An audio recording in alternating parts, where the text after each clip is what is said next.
घर में कदम रखते ही जो मंज़र मेरी आँखों ने देखा था, मेरा तो दिमाग घूम के रह गया था। मुझे शुरू से इस बात से शदीद चिढ़ थी कि कोई मेरी गैर मौजूदगी में मेरे कमरे में दाखिल होता और मेरी अलमारी खोलकर उसमें छेड़-छाड़ करता। लेकिन आज जैसे ही मैंने घर में कदम रखा तो एक बार फिर माथे पर गुस्से से बल पड़ चुके थे। कल जो कुछ मेरे आते ही घर में हुआ था, सोच रहा था कि आज एक बार फिर घर की हालत कुछ ऐसी होगी। लेकिन जैसे ही घर के दरवाजे पे दस्तक दी तो ये देख के मेरा पारा मज़ीद हाई हो गया कि दरवाज़ा पहले से ही खुला हुआ था। लो भाई, इस महारानी की हरकतें देख लो। खुद तो इसमें अकल नाम की चीज़ है नहीं, दिमाग से पैदल है और दरवाज़ा भी खुला छोड़ा हुआ है। अगर कोई चोर उचक्का आता तो फिर बिला वजह मेरा ही नुकसान होना था। इस पागल का क्या जाता। खुद तो पागलों की तरह उछलती कूदती एक तरफ कोने में दुबक के बैठ जाती। इस मनहूस को कुछ कह भी नहीं सकता। मैं मुंह ही मुंह में बड़बड़ाता हुआ घर के अंदर दाखिल हुआ, लेकिन घर में मामूल से ज्यादा ही खामोशी थी। जैसे ही मैं सहन से होता हुआ लाउंज में आया तो मुझे अपने कमरे का दरवाज़ा खुला हुआ मिला और साथ ही अपनी अलमारी से कुछ आवाज़ें भी आ रही थी। गुस्से से मेरा पारा हाई हो चुका था। कमरे में कदम रखते ही मैं चिल्ला के कहने लगा, तुम्हारी हिम्मत कैसे हुई मेरे कमरे में दाखिल होने की और मेरी चीज़ों के साथ छेड़खानी करने की? तुम्हारी टांगें तोड़ के रख दूंगा मैं। कितनी दफ़ा मना किया था मेरी गैर मौजूदगी में मेरे कमरे में मत आया करो, फिर किससे पूछ कर तुमने यहाँ पे कदम रखा? मेरे चिल्लाने पे उसके हाथ से मेरी पुरानी शर्ट गिर चुकी थी। मैं हैरत से उसे देखे जा रहा था। अलमारी बंद करते ही उसने मेरी तरफ देखा। 21-22 साल की थी वो, लेकिन दिमाग अभी भी 8-9 साल के बच्चे जैसा था, या फिर उससे भी छोटा। इतना लंबा कद था, लेकिन अकल नाम की कोई चीज़ ही नहीं थी। बाल बिखरे हुए थे जैसे कई दिनों से कंघी ना की गई हो, और शायद उसने खाना खाने के बाद अपना मुंह भी साफ नहीं किया था, क्योंकि चेहरे पे भी अभी भी सालन के दाग मौजूद थे। जल्दी से सिसकते हुए मुझे देख के कहने लगी, शुक्र है तुम आ गए, मुझे बहुत दर्द हो रहा है, बहुत ज़्यादा दर्द। मुझे डॉक्टर के पास ले जाओ। मुझे चोट लग गई है और बहुत दर्द भी हो रहा है। बाहर फर्श पे बैठ के खेल रही थी तो सारा फर्श भी सुर्ख हो गया। इसी चक्कर में रोते हुए भाग के आई और मेरे सीने से लिपट गई। जैसे ही वो मेरे सीने से आके लगी तो मेरे वजूद में एक करंट सा दौड़ गया। पूरे वजूद में एक अजीबो गरीब सी लहर तैरने लगी, लेकिन मैं अपने हवास पे काबू पाते हुए फौरन से उसे खुद से अलग करने लगा और गुस्से से कहने लगा, कितनी बार तुम्हें मना किया है कि मेरे करीब मत आया करो। लाख बार मैं उसे कह चुका था कि यूं मेरे सीने से मत आके लगा करो। मुझे शदीद नफरत महसूस होती है तुमसे। नहीं हूँ भाई मैं तुम्हारा, लेकिन फिर भी बात बात पे मेरे सीने से आकर लिपट जाती और एक अजीब सा एहसास मेरे पूरे वजूद में सरायत करने लगता। यह एहसास किस चीज़ का था मैं खुद भी अभी तक नहीं समझ पाया था। फौरन रोते हुए उसने अपना हाथ जिस तरफ इशारा करके बढ़ाया, मैं शर्म से पानी-पानी हो गया। फ़ौरन कहने लगी, मुझे यहाँ पे बहुत दर्द हो रहा है, मुझे चोट लग गई है। प्लीज़ मुझे डॉक्टर के पास ले जाओ। वो हाथ रखते हुए रोते हुए बोली तो मेरी नज़रें उसके कमीज़ पे गईं, जहाँ पे लगे सुर्ख़ निशान देखकर मेरे कानों से धुआँ निकलने लगा। उसे मखसूस अय्याम शुरू हो चुके थे। हैरत की बात तो ये थी कि नॉर्मल लड़कियों के ये दिन तो बहुत कम उम्र में शुरू हो जाते हैं, लेकिन शायद जिस तरह उसकी दिमागी कैफियत थी, बचपन से ही उसका दिमाग ख़राब था। शायद उसके जो मखसूस अय्याम थे वो भी अब आए थे। ये देख के मुझे उससे शदीद उलझन होने लगी। शदीद हकारत से मैं उसे देख के कहने लगा, व्हाट द हेल! ये क्या गंदगी मचा रही हो तुम मेरे कमरे में? निकलो मेरे कमरे से। तुम्हारी हिम्मत कैसे हुई मेरी अलमारी खोल के चीज़ें ऊपर तले करने की? कहीं तुमने मेरे कपड़े खराब करने की कोशिश तो नहीं की? लेकिन वो फूट फूट के रोते हुए दरवाजे के पास खड़ी होके कहने लगी कि फरहान, तुम बहुत गंदे हो। मुझे इतना दर्द हो रहा है और तुम मुझे यहाँ से बाहर भेज रहे हो। वो रोते हुए ज़मीन पे बैठ गई तो मुझे उस पर थोड़ा रहम आ ही गया। जल्दी से उसे पानी ला के पिलाया। अजीब मुसीबत थी। माँ बाबा के जाने के बाद ये मुसीबत मेरे गले पड़ चुकी थी। बड़ी मुश्किल से मैं अपनी जिम्मेदारी उठा पा रहा था। फिर इस पागल नूरा को मैं कहाँ तक संभालता रहता। शर्म के मारे पानी पानी हो रहा था, क्योंकि यकदम से इसका ब्लड प्रेशर हाई हुआ और वो बेहोश हो चुकी थी। अब उसे टैक्सी में बिठाकर गाड़ी में तो लेके जा रहा था, लेकिन साथ साथ दिमाग में ये ख्यालात भी पनप रहे थे कि अगर कोई मुझसे पूछ लेता कि तुम्हारी क्या लगती है तो मुझसे क्या बताता कि मैं इसका भाई हूँ, वो भी सौतेला। देखने वाले क्या कहते। शर्म के मारे तो मुझे डूब मरना चाहिए था। काश बाबा आपकी जगह ये मर चुकी होती। हॉस्पिटल में पहुंचते ही जब डॉक्टर ने उसका चेकअप किया तो मुझसे सबसे पहले यही पूछा था कि आपका पेशेंट के साथ क्या रिश्ता है। मैंने झिझकते हुए कहा कि भाई हूँ इसका। इसका जहनी तवाज़ुन ख़राब है, इसे अपने अच्छे बुरे की समझ नहीं है और इत्तेफाक से हमारी वालदा का भी इंतकाल हो चुका है, इसलिए मुझे यही बेहतर लगा कि मैं इसे हॉस्पिटल ले आऊँ। डॉक्टर भी सूरत हाल समझ चुकी थी, इसलिए जैसे ही नोरा को होश आया तो उसे बड़े प्यार से उन मखसूस अय्याम के बारे में समझाने लगी और ये भी समझाया कि दोबारा इन सब का जिक्र अपने भाई के सामने मत करना। ये सब कुछ घर के मर्दों से सीक्रेट रखा जाता है। वो किसी भोले बच्चे की तरह हाँ में सर हिलाती अपने कानों के पीछे बाल घुमाती हुई मान चुकी थी।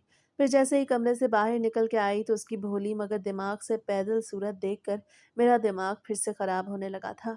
मुझे वो खुद भी सिर्फ और सिर्फ एक बोझ लगती थी, इससे ज़्यादा कुछ नहीं।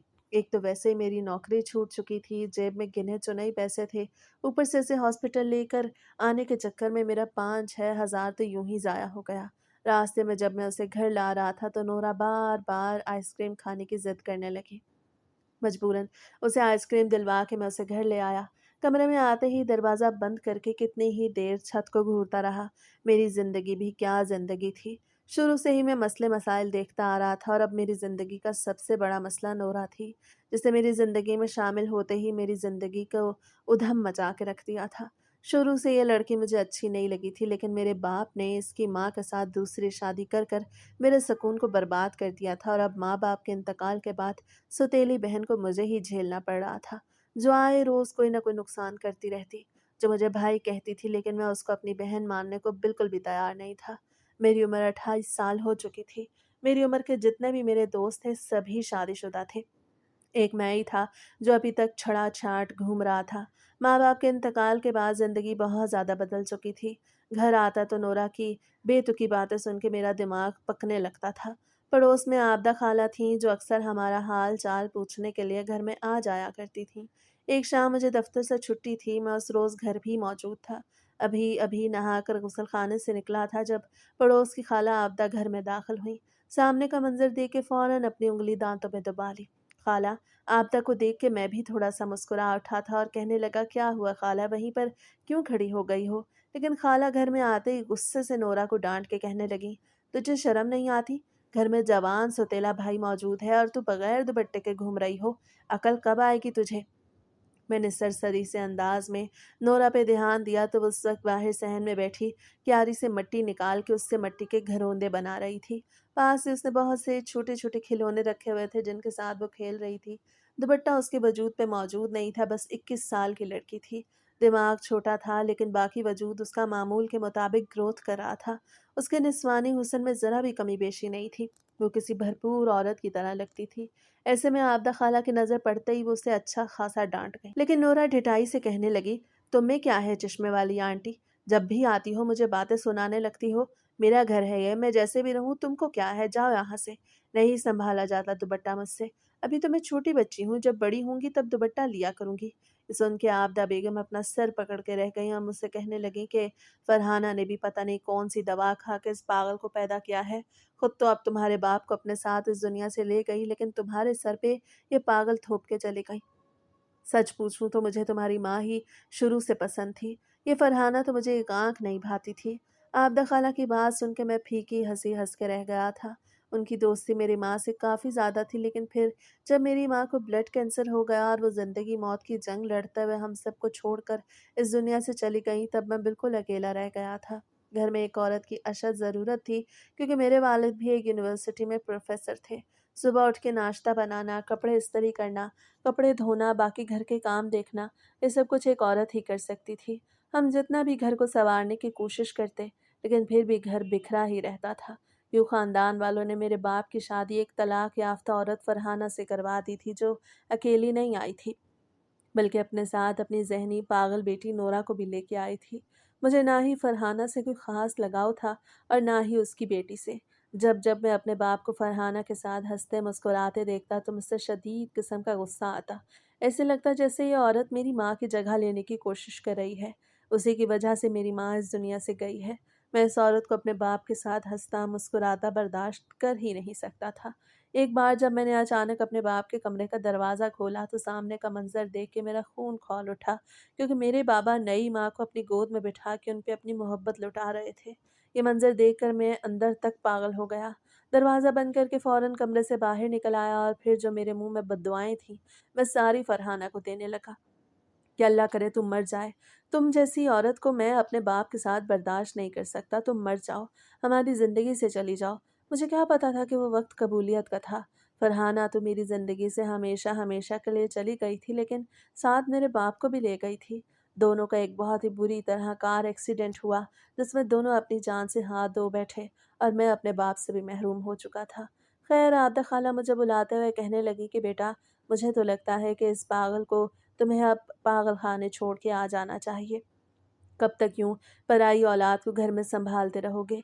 दूसरा, वो तुम्हारी कोई सगी बहन नहीं है, उसका ज़हनी तवाज़ुन भी ठीक नहीं है, उसे अपना होश होता नहीं।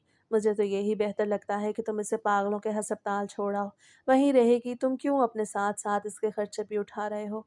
बेहतर नहीं कि शादी करके एक लड़की लाओ और फिर उसके साथ पुरसकून ज़िंदगी गुज़ारो। आबदा खाला की बात सुन के मेरे मन में भी शादी के लड्डू फूटने लगे। मैंने मुस्कुराते हुए हिम्मत करके आबदा खाला से कहा कि खाला, अगर कोई नज़र में लड़की हो तो मेरे लिए देखो, मैं शादी करना चाहता हूँ, अब मज़ीद अकेले ज़िंदगी नहीं गुजारी जाती। दफ्तर से वापस आता हूँ तो इस पागल ने पूरे घर का हशर नशर कर रखा होता है और फिर घर समेटने में लग जाता हूँ। बीवी होगी तो कम से कम मेरे काम तो कर दिया करेगी। आबदा खाला तो जैसे यही सुनने के लिए बैठी थी, जल्दी से मुस्कुरा के कहने लगी, अरे मेरा बेटा, मेरी जान, मेरी भांजी है। लड़की तो मैं ऐसे ढूंढ के लाऊंगी कि बस देखते रह जाओगे। मेरी अपनी भांजी खैर से तुम्हारी उम्र की है, बहुत ही प्यारी और खूबसूरत है, बिल्कुल मुझ पे गई है। मैं कल ही वहाँ पर तुम्हारे रिश्ते की बात करती हूँ, बल्कि ऐसा करती हूँ कि कल मैं अपनी बहन को कहती हूँ अपनी बेटी को लेके यहाँ आ जाए।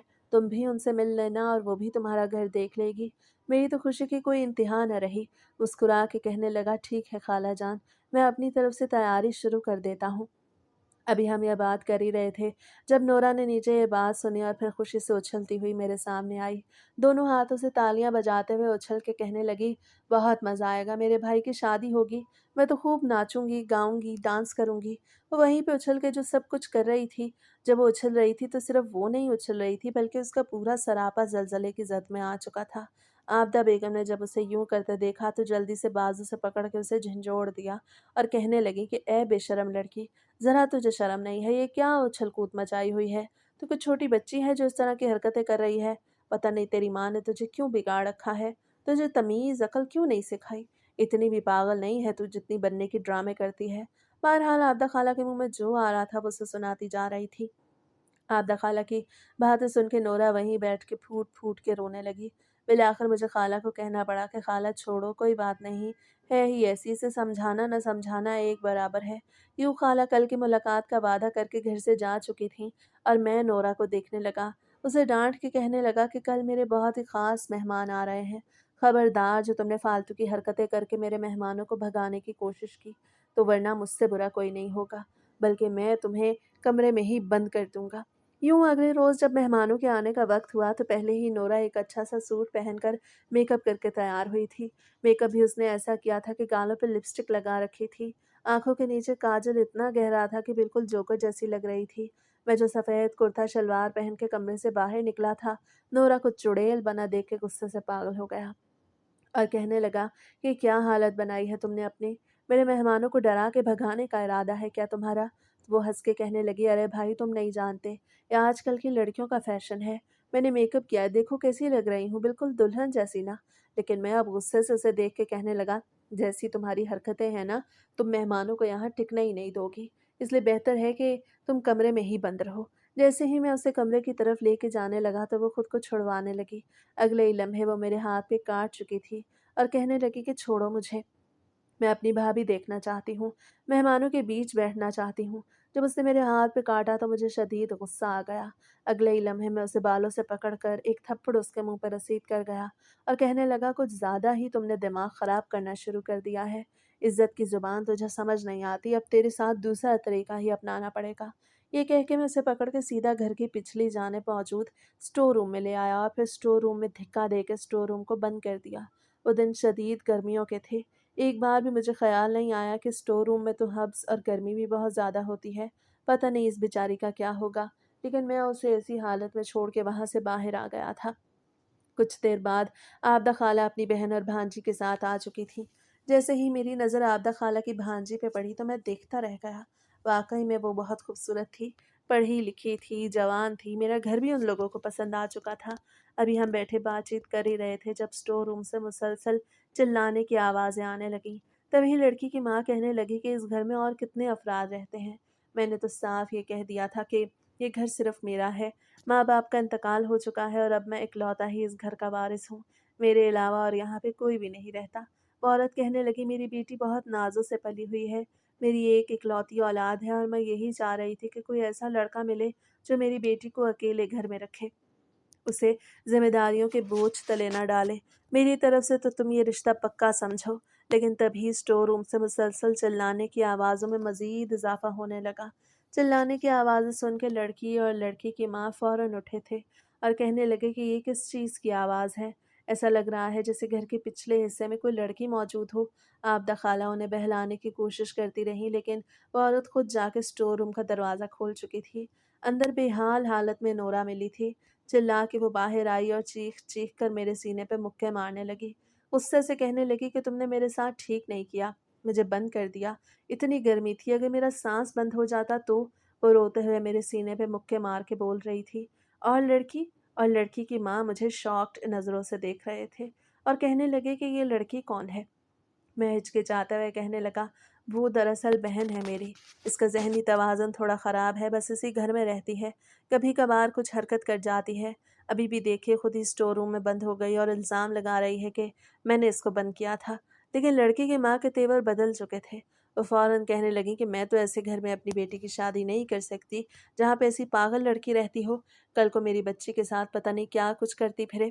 ایسی لڑکیوں پہ بھروسہ نہیں کیا جا سکتا۔ ہماری طرف سے تو صاف نہ ہے۔ مجھے وہ لڑکی بہت پیاری لگی تھی، خوبصورت سرمئی آنکھیں اور پھر لمبے بال، جس طرح اس نے خود کو سنبھال رکھا تھا میں اب مزید خود پہ کنٹرول نہیں کر پا رہا تھا۔ لیکن اس عورت کو روٹھ کے جاتا دیکھ میرا سارا غصہ نورا پہ نکلنے والا تھا۔ غصے سے کمرے میں واپس آیا۔ وہ لوگ تو صاف انکار کر کے جا چکے تھے اور آبدہ خالہ کو بھی صاف جواب دے چکے تھے کہ دوبارہ ایسا رشتہ مت دکھانا جس گھر میں پاگل لوگ رہتے ہوں۔ نورا ابھی بھی کمرے میں بیٹھی بچوں کی طرح چاکلیٹ کھا رہی تھی۔ پورے ہاتھ چاکلیٹ سے بھرے ہوئے تھے اور وہ چاٹ چاٹ کے انہیں صاف کر رہی تھی۔ جب میں غصے سے کمرے میں داخل ہوا تو چیخ کے کہنے لگا کہ تم میری خوشیوں کی دشمن ہو، جب تک تم یہاں پہ موجود ہو تم کبھی بھی میرا گھر بسنے نہیں دو گی۔ آبدہ خالہ ٹھیک کہتی ہیں، مجھے تمہیں پاگلوں کے ہسپتال چھوڑ آنا چاہیے۔ تم وہیں رہنے کے قابل ہو، وہاں رہو گی تبھی میری زندگی میں کچھ سکون آئے گا اور میں اپنا گھر بنا سکوں گا۔ وہ معصوم لڑکی مسلسل روئے جا رہی تھی، روتے ہوئے کہنے لگی کہ نہیں بھائی ایسا مت کرو، مجھے کیوں ہاسپٹل بھیجو گے؟ ڈاکٹر کی سوئی سے مجھے بہت ڈر لگتا ہے، مجھے یہیں تمہارے ساتھ اس گھر میں رہنا ہے، میں اب پکا تنگ نہیں کروں گی، کسی بات کی فرمائش نہیں کروں گی، لیکن مجھے ڈاکٹر کے پاس مت چھوڑ کے آنا، مجھے انجیکشن لگائیں گے، مجھے بہت ڈر لگتا ہے۔ روتے ہوئے وہ آ کر میرے قدموں میں گھس گئی، میری ٹانگ سے لپٹ کے بچوں کی طرح رو رو کے فریاد کر رہی تھی۔ ایک پل کو میرے دل میں اس کے لیے رحم آ چکا تھا۔ میں فوراً پیچھے ہٹ کے کہنے لگا کہ یہ ڈرامے بازی کرنی بند کرو، مجھے یہ سب کچھ بالکل بھی پسند نہیں ہے، بہتر ہے کہ خود کو سدھارو، دوبارہ اگر تم نے ایسی ویسی کوئی حرکت کی تو مجھ سے برا کوئی نہیں ہوگا۔ میں اسے وہیں چھوڑ کے باہر چلا آیا تھا، لیکن دن بدن اس کی بڑھتی جوانی دیکھ کے میں اپنے آپ پہ کنٹرول کھوتا جا رہا تھا۔ میں نہیں جانتا یہ سب کچھ ٹھیک تھا یا نہیں، لیکن شاید جب ایک ہی گھر میں ایک لڑکا اور لڑکی موجود ہوں تو تیسرا شیطان بھی وہاں موجود ہوتا ہے جو مجھے بہکانے کی پوری کوشش کر رہا تھا۔ میں خود پہ جتنا قابو پاتا کہ میری نظر نورا کی طرف نہ اٹھے، اتنا ہی میری نظر اس پہ اٹھنے لگی۔ اس روز بھی میں دفتر سے واپس گھر آ رہا تھا، آدھے راستے میں آتے ہوئے ہی تیز طوفانی بارش شروع ہو گئی۔ بارش میں مکمل طور پہ بھیگ چکا تھا۔ گھر کے دروازے پہ دستک دی تو کچھ دیر بعد ہی نورا نے دروازہ کھولا۔ جیسے ہی اس کے وجود پہ میری نظر پڑی تو ایک پل کو میں اسے دیکھتا ہی رہ گیا۔ اسے سفید رنگ کا فراک پہن رکھا تھا اور ساتھ چوڑی دار پاجامہ، موٹی کھا کھا کے بھینس بنتی جا رہی تھی۔ فراک اسے کافی ٹائٹ تھا اور اس وقت بارش میں بھیگے ہوئے وہ فراک اس کے پورے وجود سے چپک چکا تھا۔ اس کے نشیب و فراز کی گہرائیاں واضح طور پہ دکھائی دے رہی تھیں۔ یہ منظر دیکھ کر میرے دل کو کچھ ہونے لگا، لیکن اگلے ہی پل میرے اندر کی غیرت جاگ چکی تھی۔ بڑے غصے سے میں اسے دیکھ کے کہنے لگا کہ یہ سب کچھ کیا ہے؟ شرم نہیں آتی تمہیں؟ بارش میں بھیگ رہی ہو؟ وہ فوراً بچوں کی طرح بارش میں ایک بار پھر سے اچھلنے لگی اور اچھل کے پانی کی چھینٹیں مجھ پہ گرانے لگی۔ اس کا یوں اچھلنا اس کے پورے وجود کو لرزا رہا تھا۔ میں یہ منظر مزید نہ دیکھ سکا۔ ابھی تک اس نے نیچے کچھ پہننا بھی شروع نہیں کیا تھا۔ گھر میں کوئی عورت تو تھی نہیں اور ایک بار پھر مجھے ہی اس کے لیے یہ سب کچھ کرنا تھا، کیونکہ جو بھی تھا وہ اس گھر کی عزت تھی اور عزت کو سنبھالنا میرا ہی کام تھا۔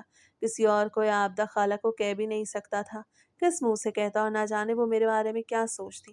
یہ سوچ کے اگلے روز میں خود انڈر گارمنٹس کی شاپ پہ گیا اور پھر اندازے سے وہاں سے کچھ ضروری سامان لے آیا۔ جیسے ہی گھر آیا تو میرے ہاتھ میں شاپنگ بیگ دیکھ کے وہ فوراً میری طرف لپکی۔ نورا کہنے لگی کہ بھائی کیا لائے ہو میرے لیے؟ چپس اور نوڈلز لائے ہو نا؟ لیکن میں اسے وہ پیکٹ پکڑا کے کہنے لگا کہ تمہاری ضرورت کا سامان ہے، یہ سامان لے جانا آبدہ خالہ کے پاس اور سیکھنا کہ کیسے استعمال کیا جاتا ہے، اور خدا کا واسطہ ہے جب میں گھر پہ ہوں تو دوپٹہ لے لیا کرو۔ کیوں تمہیں میری بات سمجھ نہیں آتی؟ دوپٹہ کیوں نہیں لیتی تم؟ میں سر پکڑ کے بیٹھ چکا تھا۔ اس لڑکی کی بے حجابیاں دن بہ دن بڑھتی جا رہی تھیں۔ مانتا تھا کہ یہ دماغ سے پیدل لڑکی تھی، لیکن میں تو اپنے ہوش و حواس میں رہنے والا تھا۔ میں آخر کب تک اپنی نظروں کو بچا کے رکھتا؟ کوئی بھی لڑکی مجھ سے شادی کرنے کو تیار نہیں تھی، صرف اور صرف اس لیے کیونکہ میرے گھر میں پہلے سے ہی ایک ذہنی بیمار لڑکی موجود تھی۔ انہیں یہ ڈر ہوتا تھا کہ کہیں وہ انہیں کوئی نقصان نہ پہنچا دے۔ اس روز بھی جب میں بستر پہ لیٹا تو ایک بار پھر ماضی کی کہانی کسی فلم کی طرح میری آنکھوں کے سامنے چلنے لگی۔ ماں باپ کی وفات کو تقریباً 6 مہینے گزر چکے تھے، اور ان 6 مہینوں میں ایک لمحہ بھی میرے لیے سکون کا نہیں آیا تھا۔ فرحانہ اور میرے باپ کی شادی کو 2 سال گزر چکے تھے، اور جب سے میرے باپ نے فرحانہ سے شادی کی تھی تب سے ہی میں اپنے باپ سے بھی بہت کم بولتا تھا، اور مجھے نورا تو بالکل اچھی نہیں لگتی تھی۔ جی چاہتا تھا اس کے بال کھینچ دوں، اسے دھکے دے کے گھر سے نکال دوں، کیونکہ اکثر یہ میری امپورٹنٹ فائلز خراب کر دیتی، کبھی میری کوئی چیز کمرے سے گم کر دیتی۔ 2 دفعہ تو وہ میرا موبائل بھی گرا کے توڑ چکی تھی، اور میں چاہ کے بھی اسے کچھ نہ کہہ پاتا۔ ہمارا تعلق ایک معمولی مڈل کلاس فیملی سے تھا، جہاں پر ضرورت کی ہر ایک چیز تو پوری ہو جاتی تھی، لیکن اتنی وافر مقدار میں پیسہ بھی نہیں تھا کہ ہمارے بڑے بڑے خرچے چٹکیوں میں پورے ہو جاتے۔ باپ کے چلے جانے کے بعد میری نوکری مجھ سے چھن گئی۔ بڑی مشکل سے مجھے اب یہ نوکری ملی تھی، لیکن اب کب تک اپنی زندگی اکیلے گزارتا؟ نورا کے ساتھ جتنا میں اپنا رویہ ٹھیک کرنے کی کوشش کرتا، اتنا ہی مجھے اس سے کسی نہ کسی حرکت پہ شدید غصہ آ جاتا۔ ساون کا مہینہ شروع تھا۔ روز ہی اکثر رات کو بارش ہونے لگتی تھی۔ اس رات بھی کچھ ایسے ہوا تھا، ایسی بھیانک رات جس نے میری زندگی کو بدل کے رکھ دیا۔ میں نے خواب میں بھی نہیں سوچا تھا کہ کبھی میری زندگی میں ایسی رات بھی آئے گی جب میں اپنے ہاتھوں سے اپنا سب کچھ برباد کر بیٹھوں گا۔ نورا جو مجھے ہر بات پہ بھائی بھائی بلاتی رہتی تھی، وہ کسی بھی طرح سے میری بہن لگتی نہیں تھی۔ مجھے تو لگا تھا شاید یہ فرحانہ کی سگی اولاد ہے، لیکن ایسا نہیں تھا۔ فرحانہ کی بہن بچے کی ڈلیوری کے دوران انتقال کر گئی، اور یوں فرحانہ نے اپنی بھانجی کو بالکل اولاد کی طرح پالا تھا، اور وہی اولاد آج میرے سینے پہ مونگ ڈلنے کے لیے یہاں پہ موجود تھی۔ اس رات جب شدید بارش ہو رہی تھی، میں گہری نیند میں سو رہا تھا۔ نورا اپنے کمرے میں سو رہی تھی، لیکن جیسے ہی بادل چمکے اور بجلی گئی تو نورا گھبرا گئی، گھبرا کے اٹھ بیٹھی۔ پہلے تو ماما ماما بلاتی رہی، لیکن جب کوئی اس کے قریب نہ آیا تو سہم کر خوف کے مارے میرے کمرے میں چلی آئی۔ میرے کمرے کا دروازہ کھلا ہوا تھا۔ جیسے ہی اس نے کمرے میں قدم رکھا تو ایک بار پھر بجلی اور بادل بڑے زوروں سے کڑکے تھے۔ بھاگ کر وہ بستر پہ آئی تھی اور آتے ہی میرے سینے سے چمٹ گئی تھی۔ اس کا دل بری طرح سے دھڑک رہا تھا، گھبراہٹ کے مارے اس کے پسینے چھوٹے ہوئے تھے۔ وہ فوراً میرے سینے سے لپٹ کے کہنے لگی، مجھے ڈر لگ رہا ہے، پلیز مجھے بچا لو، مجھے بہت خوف آ رہا ہے، ایسے لگ رہا ہے جیسے میں مر جاؤں گی۔ میں مرنا نہیں چاہتی، ابھی میں نے دیکھا ہی کیا ہے، ابھی تو میں نے ڈاکٹر بننا ہے۔ وہ میرے سینے سے لپٹ کے یہ سب کچھ بول رہی تھی، لیکن میں گہری نیند میں تھا۔ مجھے یہ سب کچھ خواب کی طرح لگ رہا تھا، ایسے لگ رہا تھا کہ میں جو کچھ بول رہا ہوں، دیکھ رہا ہوں، کوئی خواب ہے، اس کا حقیقت سے کوئی تعلق ہے ہی نہیں۔ میں بھی اسے کمرے میں جکڑ کے اپنے قریب کر گیا۔ نورا میری گرفت میں گہری نیند سو چکی تھی، لیکن میں اپنے جذبات کو کیسے کنٹرول میں رکھتا؟ یہ سب کچھ ایک خواب سمجھ کے میں دھیرے دھیرے اپنا ہاتھ اس کے وجود پہ پھیرنے لگا، اور پھر جھک کے اس کے وجود پہ حاوی ہونے لگا۔ میں نے اس کے وجود پہ جگہ جگہ اپنی چھاپ چھوڑنا شروع کر دی، اور پھر جب تک نورا مزاحمت کرنے کے قابل ہوئی میں اس پہ محبت لٹانے لگا۔ وہ پوری رات یوں ہی گزر چکی تھی، میں اپنے جذبات کو کنٹرول میں رکھ ہی نہ سکا۔ اگلی صبح جب میری آنکھ کھلی تو جو منظر میں نے دیکھا، میرے پیروں تلے سے زمین نکل چکی تھی، بستر کی چادر اپنا رنگ بدل چکی تھی، باہر بارش رک چکی تھی، جبکہ نورا بستر پر بے ہوشی کی حالت میں پڑی تھی۔ میری حالت یہ تھی کہ کاٹو تو خون نہیں۔ جیسے ہی گزشتہ رات کے لمحات یاد آئے تو میں غصے سے اپنے بال نوچنے لگا۔ یہ کیا کر دیا میں نے؟ میں نے اپنے وہم و گمان میں بھی نہیں سوچا تھا کہ کبھی مجھ سے اتنی بڑی غلطی ہو جائے گی۔ کتنی ہی دیر میں کپ کپاتے وجود سے نورا کو دیکھتا رہا، پھر آگے بڑھ کے نورا کو جگانے لگا۔ نورا اٹھو، کیا ہوا ہے تمہیں؟ آنکھیں کھولو، تم میرے کمرے میں کیا کر رہی تھی؟ مجھے لگتا تھا کہ جلد سے جلد یہ سب کچھ خواب ثابت ہو جائے گا، لیکن یہ حقیقت تھی۔ حقیقت میں نے تم پہ یہ سب کچھ کر دیا۔ یہ سوچ سوچ کے میں گھبرا رہا تھا کہ اگر کسی کو پتہ چل جاتا تو کیا ہوتا، میری تو بدنامی ہو جاتی۔ जैसे ही नोरा को पानी के छींटे पड़ते होश आया तो वो गला फाड़ के रोने लगी। रोते हुए कहने लगी, मुझे बहुत दर्द हो रहा है, तुमने मुझे फिर से नीचे चोटें दी। तुम बहुत बुरे हो। मैं सबको बताऊंगी कि तुम मुझे रात को मारते हो। ये सुन के तो मेरा दिमाग चकरा गया था। अगर ये किसी को पता चल जाता तो मेरी इज्जत खराब हो जाती। मैं नोरा को बड़े प्यार से बहलाने की कोशिश करता रहा कि नोरा मेरी बात सुनो, जो कुछ हुआ है मैंने जानबूझ के नहीं किया, नींद में हुआ है। लेकिन वो ज़हनी बीमार लड़की मेरी बातें क्या समझ पाती। वो सलसल मुंह खोल के रोए जा रही थी। मुझे उस वक्त अपनी इज्जत की शदीद फिक्र लाहक थी। अगर कोई ऊंच नीच हो जाती या किसी को कानों कान खबर पड़ जाती तो क्या होता। ये सोच सोच कर मेरा दिमाग घूमने लगा। मैंने उसी वक्त टैक्सी मंगवाई और फिर उसे पकड़ के वहाँ से ले आया। मेरा रुख सीधा मेंटल हॉस्पिटल की तरफ था। मेंटल हॉस्पिटल पहुंचते ही नोरा ने हॉस्पिटल सर पे उठा लिया। रोते हुए कहने लगी, मुझे यहाँ पे नहीं रहना, मुझे घर जाना है। ये कौन सी जगह है? लेकिन डॉक्टर नर्सिस नोरा को पकड़ के वहाँ से ले गए थे। नोरा रह रह के चीख रही थी, चिल्ला रही थी, लेकिन कोई भी उसकी बात नहीं सुन रहा था। जो गलती रात के अंधेरे में मैं कर चुका था, मुझे लगा था कि अगर मैं ऐसा करूँगा तो मेरा वो गुनाह छुप जाएगा। लेकिन ये गुनाह आगे चल के मुझे कितनी बड़ी गलती की कीमत चुकाने पे मजबूर कर सकता है, ये मेरे वहमो गुमान में भी नहीं था। नोरा रो रो के मुझे बुला रही थी, बार बार कह रही थी कि भाई मुझे बचा लो, तुम जो कहोगे मैं करूँगी, मैं तुमसे कोई फरमाइश नहीं करूँगी, तुम्हारे सारे काम कर दूँगी, लेकिन मुझे यहाँ पे छोड़ के मत जाओ। ये लोग बहुत बुरे हैं, मुझे सुई चुभाएंगे, मुझे बहुत दर्द होगा। लेकिन मैं उसकी बातों को नज़रअंदाज करता उसे वहीं छोड़कर फ़ौरन घर की तरफ निकल आया।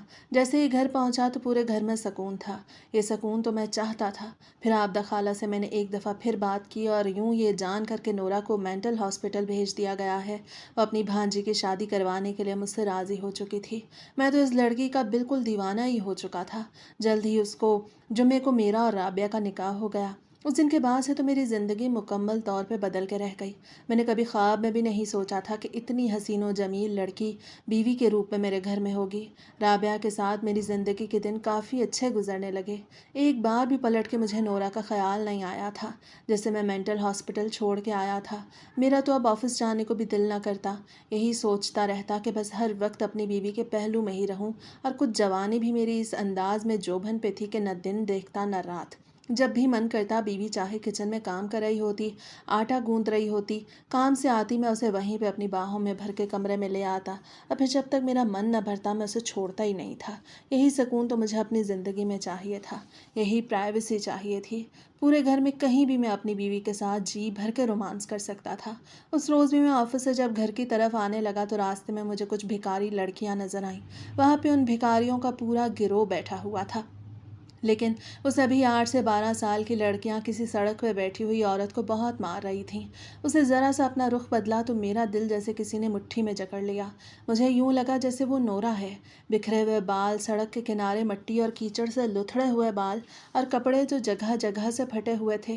वो एक कोने में बैठी हुई अपने आप को बचाने की कोशिश कर रही थी, मगर वो सारे भिखारी बच्चे उसे पागल पागल कहकर पत्थर मार रहे थे। मैं फ़ौरन गाड़ी वहीं रोक के चिल्लाने लगा, नोरा नोरा तुम यहाँ क्या कर रही हो?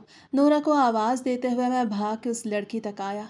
मुझे देख के बच्चों ने उसे मारना छोड़ दिया और फौरन वहाँ से भाग गए। मगर रोते हुए जब उस लड़की ने पलट के मेरी तरफ देखा तो मेरा सांस सीने में थम गया। वो नोरा नहीं थी, कोई और थी, लेकिन थी उसी की उम्र की। जल्दी से मेरी टांग पकड़ के रोते हुए कहने लगी, मुझे भूख लगी है, यहाँ ये सब मुझे मारते हैं, तुम मुझे अपने घर ले जाओ, मुझे यहाँ नहीं रहना। वो रोते हुए मेरी टांग पकड़ चुकी थी। मैंने जल्दी से खुद को उससे छुड़वाया था और तो कुछ नहीं कर सकता था। जेब से 50 रुपए निकाल के मैंने उसकी हथेली पे रख दिए और वापस पलट आया। लेकिन गाड़ी का रुख मैं घर ले जाने के बजाय अब हॉस्पिटल की तरफ मोड़ चुका था। बार बार यही दिल चाह रहा था कि एक दफ़ा नोरा से मिल लूँ। जो भी था वो एक तरह से मेरी जिम्मेदारी थी। ना ही वो मेरी सगी बहन थी, ना सौतेली। अपनी सौतेली माँ की वजह से मैं उससे नफरत करता था, जो सौतेली माँ की भांजी थी। और फिर जो कुछ उस रात गलती से मुझसे हुआ, मैं अपनी उस गलती को छुपाने के लिए ही तो उसे मेंटल हॉस्पिटल छोड़ के आया था। बहरहाल मैं हॉस्पिटल पहुंचा तो एक और झटका मेरा मुंतज़र था। मैंने जब नोरा के बारे में मालूमात लेना चाही तो नर्स फ़ौरन से अपना मोटा चश्मा ठीक करते हुए कहने लगी, अब याद आई है तुम्हें? 1 महीने बाद कितनी कॉल्स की थी हमने तुम्हें, और तुमने तो शायद हमारा नंबर ही ब्लॉक कर दिया था। नर्स की बात सुनकर मैं थोड़ा झींप गया, क्योंकि वाकई में शुरू के दिनों में नोरा बार बार उन्हें तंग करती थी और वो हर आधे घंटे बाद मुझे कॉल मिला देते थे कि एक दफ़ा अपने पेशेंट से आके मिल लें। लेकिन मैं इस कदर खुदगर्ज और पत्थर दिल हो चुका था कि मैंने एक बार भी उनकी कॉल का पलट के जवाब न दिया, उल्टा हॉस्पिटल वालों का नंबर ही ब्लॉक कर दिया था।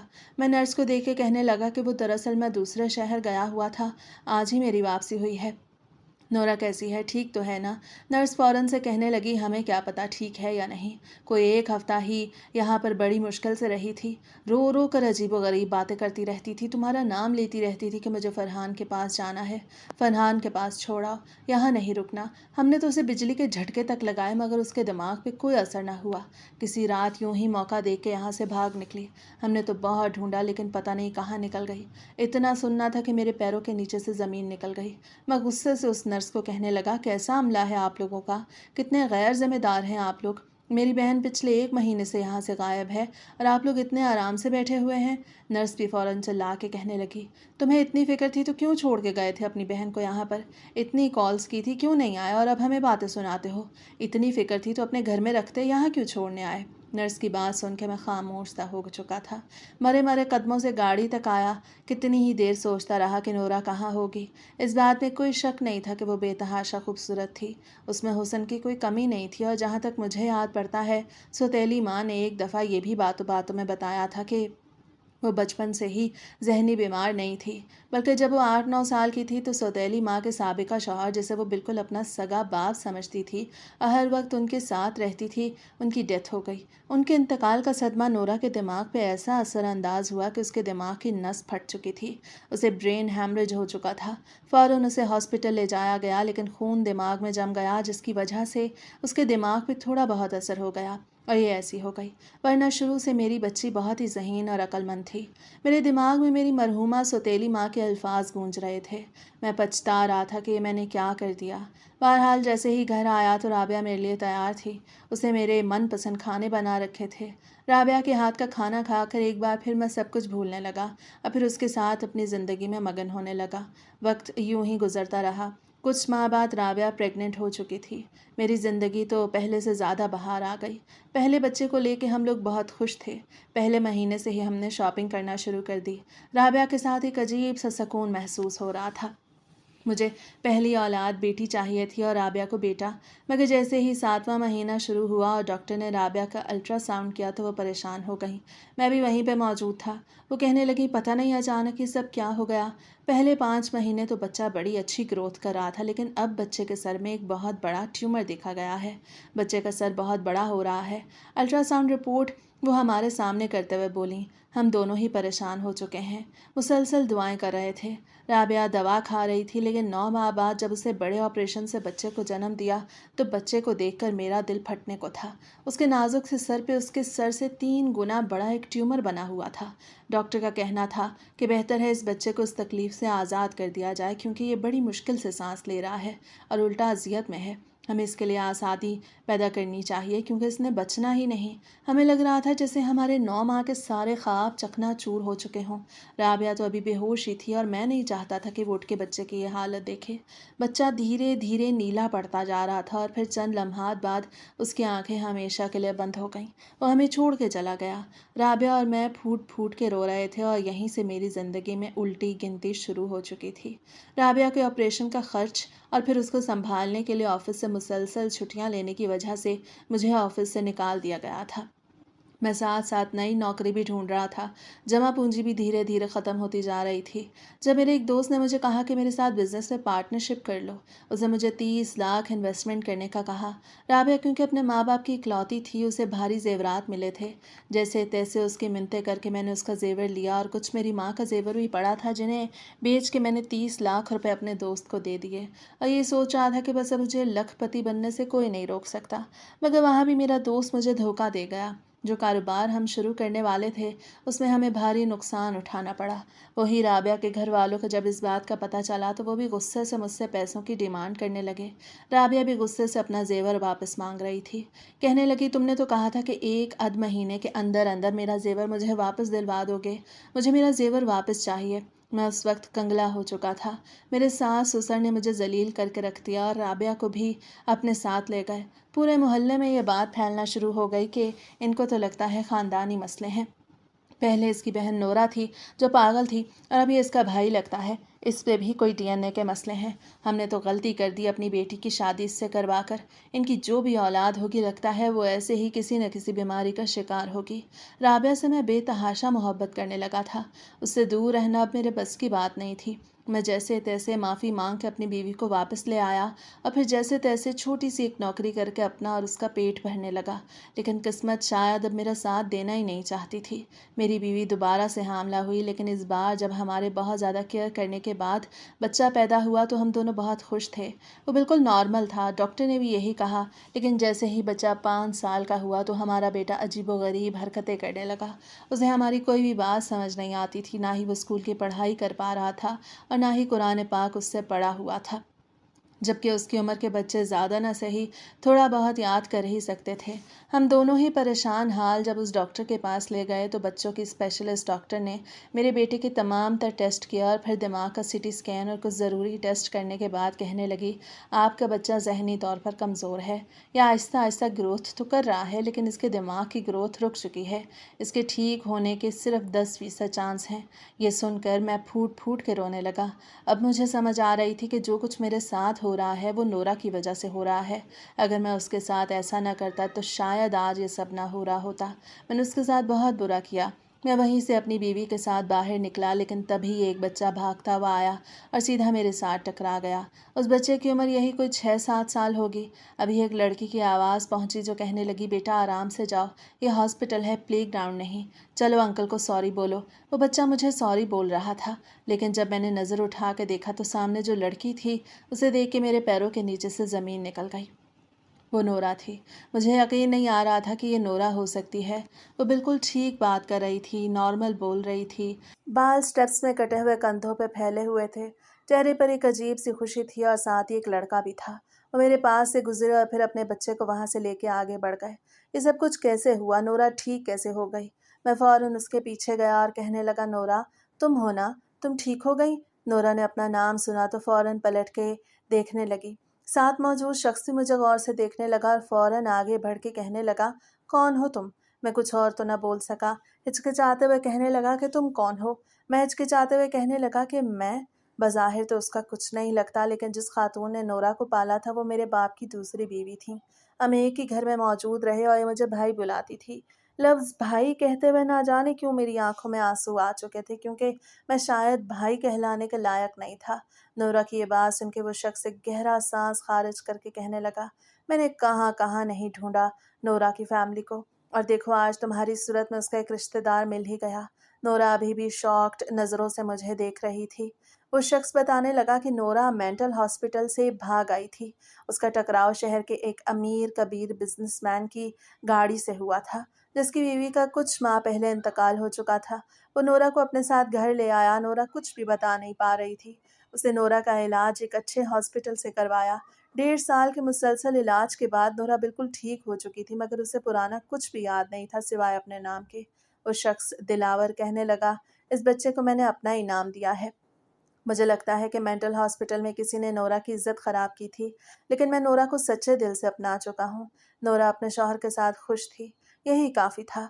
मैं उसे ये बता के उसका सुकून ख़राब नहीं करना चाहता था कि उसके साथ गलत करने वाला मैं ही हूँ, और अल्लाह ताला ने मुझे औलाद का दुख दे के शायद मुझसे बदला ले लिया था। वह आखिरी बार था जब मैं नोरा से मिला और फिर चुपचाप वहाँ से निकल आया। नोरा की खामोशी आज भी मुझे बेचैन कर देती है। ऐसा लगता है जैसे मुझे देख के उसके ज़ख्म ताज़ा हो गए हों और उसे वो सब कुछ याद आ चुका हो जो कि नहीं आना चाहिए था। राबिया मुझसे हमेशा हमेशा के लिए अलग हो चुकी है। कोर्ट में तलाक का केस चल रहा है, वो मुझसे खुला मांग रही है और मैं समझ नहीं पा रहा कि कैसे उसे अपनी मोहब्बत का यकीन दिलाऊं। काश उस रात नोरा मेरे कमरे में ना आती और मैं हैवान बन के उसके साथ वो सब ना करता। उससे इतनी नफरत ना करता तो आज मेरी ज़िंदगी में भी सुकून होता।